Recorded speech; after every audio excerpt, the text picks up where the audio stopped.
ఉద్యోగం కోసం చూస్తున్నారా? ఓం శక్తి ప్రైవేట్ లిమిటెడ్ కంపెనీలో మార్కెటింగ్ జాబ్స్ 20,000 నుంచి 30,000 వరకు జీతం ఉంటుంది. సంప్రదించండి. ఓం నమ శివాయ నమ. ఓం శ్రీ మాత్రే నమ. ఓం శ్రీ కొండదేవతాయ నమ. ఓం కొండదేవి మహాశక్తి స్వరూపిణి మహాదేవత. జై సమ్మక్కాయ నమ. ప్రజలందరికీ నమస్కారము. 2026 జూలై మాసం మేషరాశి ఫలితాలు. ఈ మేషరాశిలో ఉండవలసిన వాళ్ళందరికీ అదృష్ట యోగం, జీవితం, స్థానం, నక్షత్రము, స్థానబలము, పూజ బలం. మరి చాలామంది చాలా విధానాలుగా గురువువారు మాకు పుట్టిన టైం అనేది తెలియదు, పేరు బలాన్ని బట్టి మేము చెప్పించుకోవాలనుకుంటున్నాము.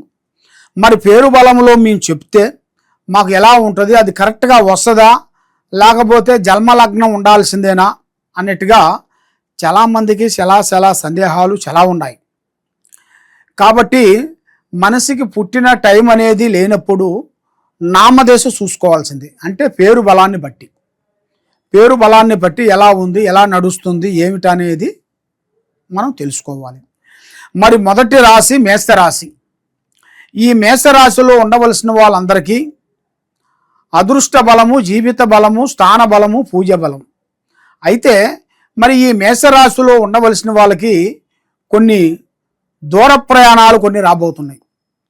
దూర ప్రయాణాలతో పాటు దూరంలో ఉండాల్సిన దైవ దర్శనాలు వెళ్ళాల్సింది. వీళ్ళు ఎన్నో రోజుల నుంచి అనుకున్న కోరికలు ఈ నెలలో నెరవేరే టైం వచ్చేసింది. అంటే వీళ్ళు ఊహించరు ఈ టైంలో, ఈ నెలలో, ఈ 7వ నెలలో మాకు ఈ దర్శనం అవుతుంది అని అనుకోరు. కాబట్టి వీళ్ళకి ఊహించని దర్శనం. కాబట్టి మరి మీరు చేయాల్సిన విధానంలో కూడా ఎగసాయము. మరి ఈ సంవత్సరంలో వర్షాలు అన్నీ అంత అనుకూలంగా లేవు. కొంత వర్ష విధానంలో కూడా కొద్దిగా తగ్గుతుంది. అంటే మనం ఊహించినట్టుగా, మనం అనుకున్నట్టుగా వర్షాలు పడవు, కొన్ని తక్కువగా ఉంటాయి.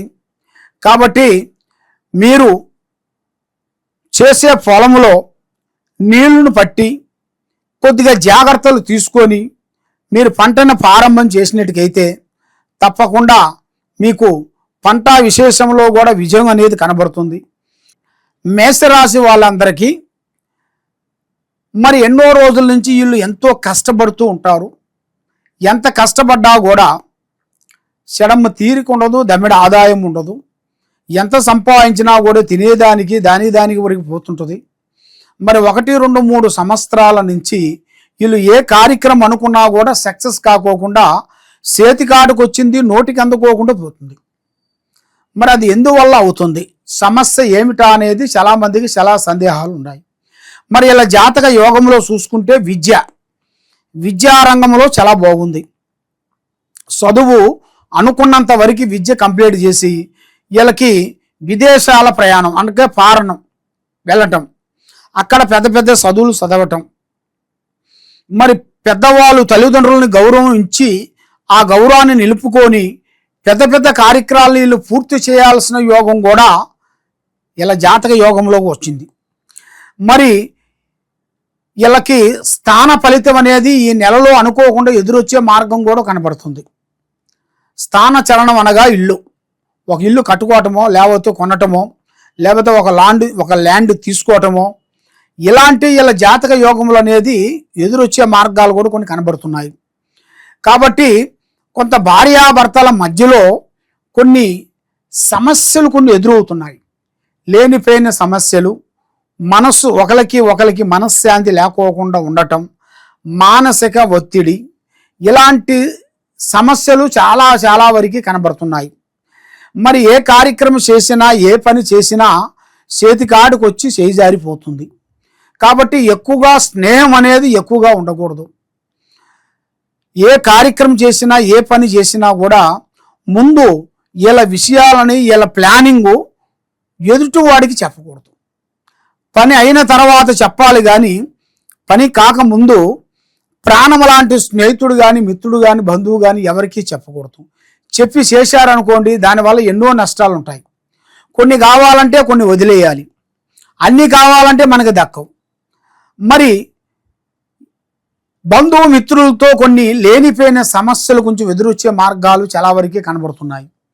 మరి బంధువు మిత్రులతో లేనిపోయిన సమస్యలు, లేనిపోయిన నిందలు, వీళ్ళ కుటుంబంలో లేనిపోయిన కొన్ని సమస్యలు కొద్దిగా వచ్చే మార్గాలు కూడా ఇలా జాతక యోగంలో చాలా వరకే కనబడుతున్నాయి. కాబట్టి ఏ పనైనా ఏ కార్యక్రమైనా కానీ అతి జాగ్రత్తలు కొన్ని పాటించాలి. ఈడు అన్నయ్యలే, ఈడు తమ్ముడేలే, మన అన్నయ్యలే అని మూర్ఖంగా ఆలోచించి మన అన్నయ్యలే మనకి హెల్ప్ చేస్తాడులే అనుకొని ఎదురు చూసి మోసపోవద్దండి. మరి మీకు రియల్ ఎస్టేట్లో చేయాల్సిన వాళ్ళు కూడా ఈ సంవత్సరంలో ఈ నెలలో అంత అనుకూలంగా కనబడతలేదు. ఎందువల్ల అంటే మీరు ఎంతో కష్టపడి మీరు దాని గురించి మీరు రియల్ ఎస్టేట్ గురించి మీరు ప్లాట్ల గురించి ఇల్లు గురించి ఎంతో కష్టపడతారు. కానీ ఎంత కష్టపడ్డా కూడా దానికి ఒక ప్రతిఫలం అనేది ఉండాలి కదా. ఆ ప్రతిఫలం అనేది మీకు ఈ నెలలో అనేది అంత అనుకూలంగా కనబడతలేదు. కాబట్టి రాజకీయంలో ఉండవలసిన వాళ్ళందరికీ మంచిగా పెద్ద పెద్ద స్థాయిగా ఎదగాల్సినవి కొన్ని మార్పులు కొన్ని రాబోతున్నాయి. కొన్ని పార్టీ విధానాల్లో కూడా కొన్ని మార్పులు కూడా కొన్ని అతి దగ్గరలోనే కొన్ని రాబోతున్నాయి. కాబట్టి వీళ్ళు చేసే పార్టీ కాకోకుండా మళ్ళీ కొత్త పార్టీ కూడా కొంచెం మార్పు అనేది రావాల్సింది కూడా ఇలా జాతక యోగంలో కొన్ని కనబడుతున్నాయి. కాబట్టి ఇలా బిడ్డల పట్ల, కుటుంబ పట్ల, వ్యవసాయం పట్ల ఏ కార్యక్రమం చేసినా కూడా వీళ్ళకి అంత అనుకూలం అనేది ఉండదు. చేతి కాడికి వస్తుంటాయి, కొన్ని పనులు చేయి జారిపోతుంటాయి. మరి వీళ్ళకన్నా చిన్న చిన్న వాళ్ళు అమాయకులు, వీళ్ళ దగ్గర డైరెక్షన్ తీసుకున్న వాళ్ళు కూడా ఇప్పుడు పెద్ద పెద్ద స్థాయిగా ఎదిగిపోతున్నారు. కాబట్టి వీళ్ళు ఏ కార్యక్రమం చేయాలనుకున్నా కూడా టయాలు అంత అనుకూలంగా లేవు. కాబట్టి నల్లటి వస్త్రాలు కానీ నల్లటి వాహనములు కానీ ఎక్కువగా వాడకూడదు. మరి ఇలా జాతక యోగంలో చూసుకుంటే మహాలక్ష్మి అమ్మవారిని పూజించాలి. దాంతోపాటు వీళ్ళు శ్రీ ఆంజనేయ స్వామి గుడికి వెళ్ళి అక్కడ తమలపాకుతోని ఆయనకి తమలపాకు మాలతోని పూజాబలం చేయాలి. ఆ పూజాబలం అనేది చేసిన తర్వాత అక్కడికి పోయిన తర్వాత కరెక్ట్గా 9 శనివారాలు కానీ 9 మంగళవారాలు కానీ మీరు గుడికి వెళ్ళి ఆ ఆంజనేయ స్వామి గుడికి వెళ్ళి మీరు చేయాల్సిన పూజా కార్యక్రమాన్ని మీరు ఏర్పాటు చేసినట్టుకైతే మరి ఆ 9 వారాలు మీరు చేయాల్సింది 8 వారాల వరకు మీరు తమలపాకుతో చేయాలి. ఒకే ఒక వారం రోజున మీరు వడమాల అంటే వడలతో తయారు చేసి దాన్ని ఒక మాల మాదిరిగా కట్టి స్వామికి మెల్లో వేయాలి.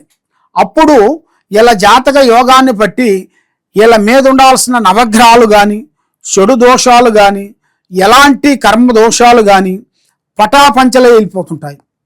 కాబట్టి మరి ఇలా జాతక యోగాన్ని పెట్టి చూసుకుంటే ఇప్పుడు ఏ కార్యక్రమం చేయాలన్నా, ఎడుపోదామన్నా కూడా మరి ఇంట్లో బాగోలేదు, మనశ్శాంతి లేదు, పిల్లల చదువు అనుకూలంగా లేదు, ఆరోగ్యాలు అనుకూలంగా లేదు, మనశ్శాంతి కొంచెం కరెక్ట్గా లేదు అని మానసికమైన ఒత్తిళ్లు కొన్ని కనబడుతున్నాయి. కాబట్టి మీరు ఏ కార్యక్రమం చేసినా కూడా ఆశ తూసి అడిగేయండి. ఓం నమః శివాయ నమః.